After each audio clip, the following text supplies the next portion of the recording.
Hello, désolée, je suis nulle en réseaux sociaux. Mais ça y est, la vidéo de la journée de formation que vous m'avez beaucoup demandé sur comprendre les mécanismes à l'œuvre dans les violences sexuelles, donc vraiment comprendre ce qu'il y a dans la psychologie des agresseurs, a été mise en ligne. Elle est accessible en replay. J'évoque tout d'abord la typologie des différents profils d'agresseurs sexuels que j'ai retrouvés au cours de 15 ans à peu près de pratique avec cette population. Les traits psychopathiques, les traits pervers, les traits plus névrotiques, etc. J'évoque ensuite les racines, donc dans les relations d'attachement précoces que ces personnes ont vues au sein de leur environnement familial, de dynamiques parfois incestueuses ou incestuelles, la différence entre les deux et finalement est-ce qu'il y a une si grande différence entre ces deux concepts, qui ont entraîné un dysfonctionnement dans leur rapport affectivo-sexuel, dans leur vie d'adolescent et d'adulte. Également, j'évoque tous les symptômes un peu oubliés d'une victime d'inceste, d'une victime d'agression sexuelle, parce que là encore, il y a des symptômes très parlants que nous, thérapeutes spécialisés, on retrouve et qui nous font tout de suite tilt. Et je pense que si un plus grand nombre et de thérapeutes et même de parents, de médecins, de soignants, d'accompagnateurs scolaires, tout ce que vous voulez, étaient au courant, ça les alerterait davantage et plus vite sur des syndromes que peuvent présenter les enfants notamment, parce que pour l'instant on est encore dans un impensé gravissime dans la société.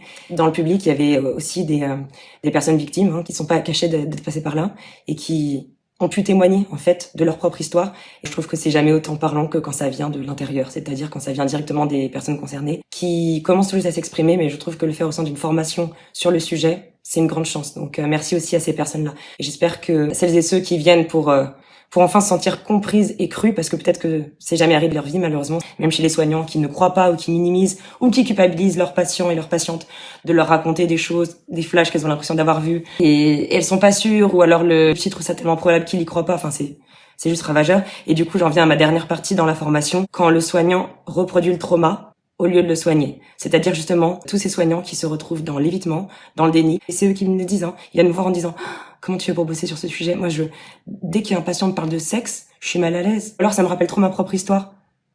J'ai envie de dire, dans ce cas-là, il faut aller bosser sa propre histoire. Justement, il faut arrêter d'être dans l'aveuglement, parce que c'est ça qui cause les plus grands ravages. J'évoque aussi, malheureusement, parce que ça, j'en ai beaucoup entendu, des témoignages sur les soignants qui reproduisent, parfois inconsciemment, mais les maltraitances psychologiques, voire physiques, voire d'agressions sexuelles sur leurs patients. Et oui, ça existe aussi.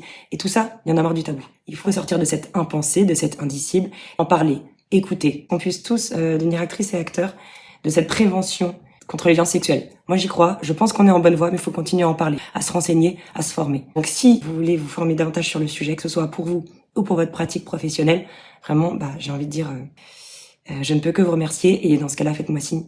Et merci à vous de vous intéresser enfin à ce sujet. Ciao. Hello.